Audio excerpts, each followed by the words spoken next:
이 시간에는 율법은 폐지가 아니라 완성이라는 것으로 살펴보겠습니다. 그 마태복음 5장 17절에 제가 원문으로 직역해 보겠습니다.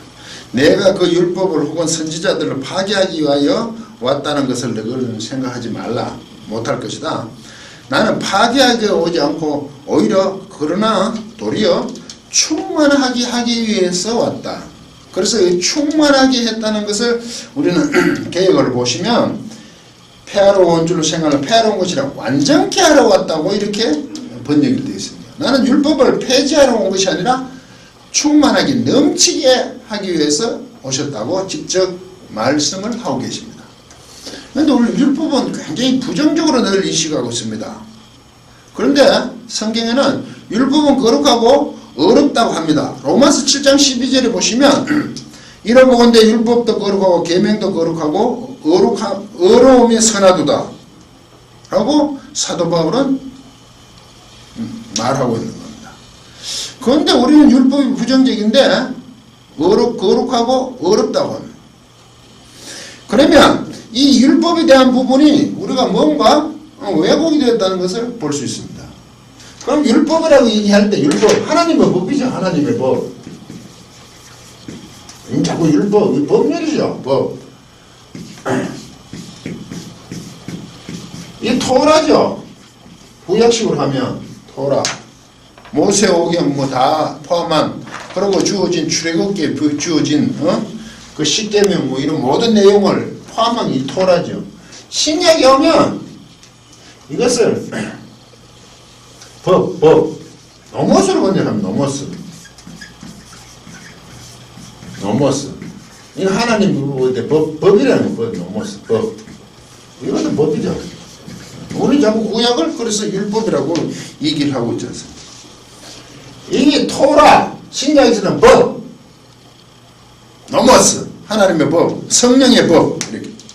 그러면 구약의 그 대표적인 게 십계명이지 않습니까? 십계명을 살펴보시면 그 앞에 출애굽기 20장 2절에 보면 이런 언급이 있습니다.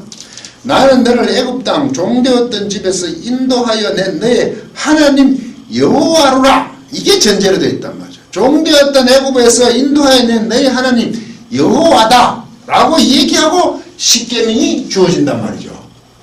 그러면 애굽에서 종되었던 것을 인도하여 내신 여호와이기 때문에 10가지 말씀 10계명이 주어지고 있는 겁니다. 그러면 이 여호와, 내가 여호와, 너를 인도하여 낸 여호와이기 때문에 주어진 계명이다. 그래서 그건 탈출로 말미암아 주어진 계명이라는 것입니다. 그러면 내가 그런 여호와이기 때문에 내가 정하는 이 계명들을 반드시 지켜야 한다는 거죠. 이 십계명을 지켜서 하나님의 백성이 되는 게 아니고 인도하여 낸 여호와가 주셨기 때문에 그게 출애굽을 했기 때문에 하나님 편에 서도록 명령하는 것이 십계명이에요. 상황이 다르지 않습니까? 그런데 히브리인들은 이 법들을 지킴으로 하나님께 구원에 이르는 길, 왜곡되게 지금 사용하고 있단 말이죠.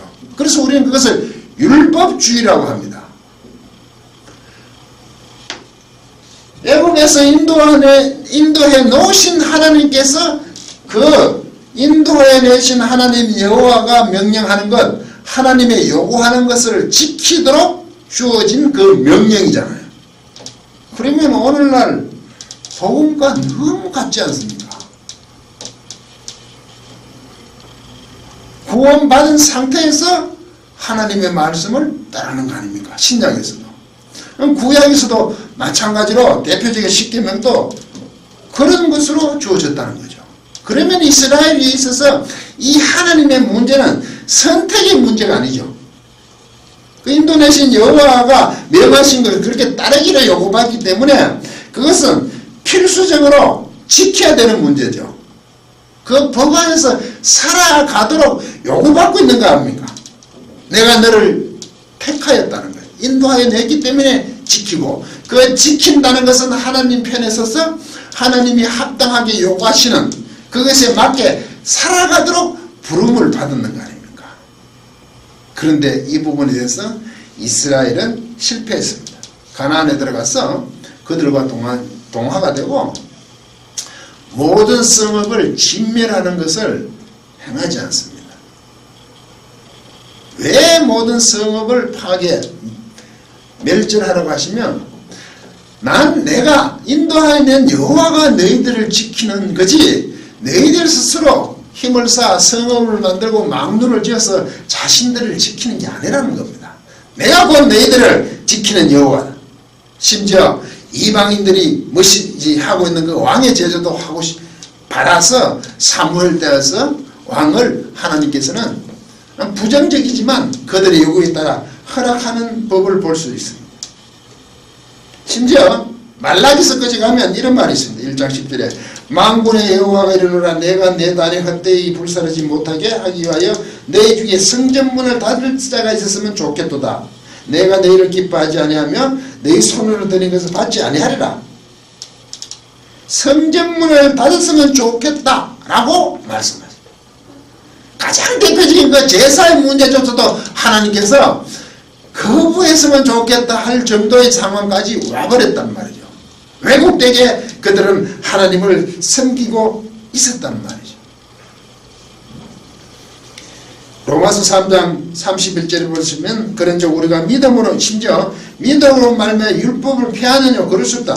도리어 율법을 굳게 세운다고 얘기합니다. 믿음조차도 하나님과의 관계에서 형성되는 그 우리가 복음으로 성취되어 있는 그 하나님의 관계 믿음조차도 이 율법을 굳게 세우는 거지 폐지하는 것이 아니라면 완성시키는 문제로 지금 주어졌단 말이죠. 그러면 이 왜곡된 것은 뭔가 율법이 부족하다고 생각하니까 그런 생각을 가진 인간적인 문제에서 출발한 율법주의가 되었습니다.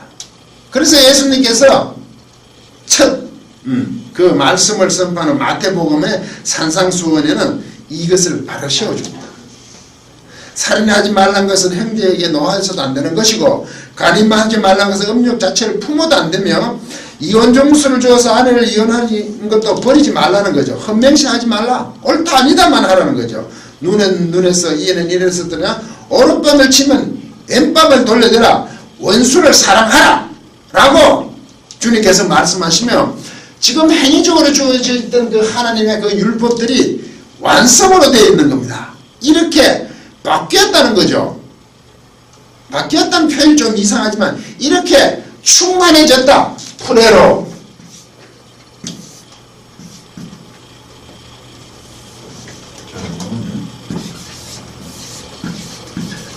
이게 밖에 충만하기 위해서 왔다. 마태복음 5장에 완전케 하라 하시면 이게 채우다. 이런 뜻이 채웁니다. 충만하다. 많이 쓰이는 이 단어를 아주 불회로로 많이 씁니다. 이렇게 율법이 복음으로 말미암아 하나님께 주어졌던 그 행위적인 모든 그 계명들이 이제 가득 채웠다는 것은 이렇게 함으로 완전케 완성되었다고 얘기하는 겁니다. 이것은 인간이 할 수 없었다는 거죠. 구약을 통해서 보았을 때 이스라엘 백성의 실패는 곧 인간으로서는 거기에 도달할 수 없었다는 것이 증명되었고 예수 그리스도의 복음, 십자가의 복음으로 말미암아 이게 완성이 되었다는 개념으로 지금 성경은 얘기하고 있습니다. 혹시 이 구약의 율법을 완성이라고 얘기하니까 제사제도나 어떤 안식일 개념의 여러가지 율례들이 확고하게 고정되어 확장 더 탄탄하게 완전하게 되었다는 것으로 이해하면 문제가 심각하죠. 그것이 폐하여진 것이 아니라 완성이라는 개념이 예전에 주어졌던 대표적인 그 안식일이 다시 확정되었다는 개념이 아니죠. 제사가 확정되었다는 개념이 아니잖아요. 우린 제사 대신에 예배를 드리잖아요. 옛날 방법을 사용하지 않잖아요.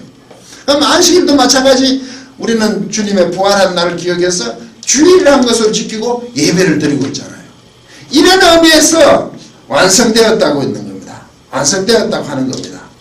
율법이 그 율법의 완성인 복음으로 이제 살아가야 되고, 예수 그리스도로 말미암아 구원받은 우리는 이웃을 하나님을 사랑하고 이웃을 사랑하는 거룩한 성도로서의 존재를 드러내야 되는 겁니다. 모든 교회들이 구약의 율법적인 내용들이 있는 것을 복음으로 말미암아 완전한 모습으로 우리는 이제 담아내야 되는 거죠. 그러면 그 형태적인 모습으로 주어졌던 여러 가지 일들, 대표적인 게 제사가 예배 형태로 담아내고, 또 안식일도 주일의 형태로 담아내고, 여러 가지 일들이 여호와께서 이스라엘 백성들에게 명했던 것의 그 내용들을 우리는 복음의 자유자로서 이제 우리가 어떤 형태를 만들어서 그 내용을 우리가 담아내도록 하는 것은 우리가 결정할 문제로 주어졌죠.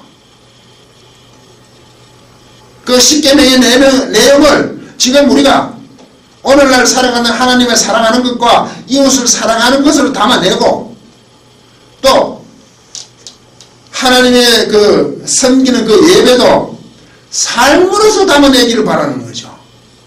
그 당시에 직접 짐승을 잡아가는 것이 아니라 이제 우리가 그렇게 살아감으로써 그 내용들을, 법들을 담아내고 우리가 정하여서 온전하게 이루어 나가는 것으로 부름받았기 때문에 복음에 사는 성도답게 율법의 해기가 아니라 히브리서 지적처럼 다시 돌아갈 문제가 아니라 복음에서 충만하게 채우는 것으로의 삶.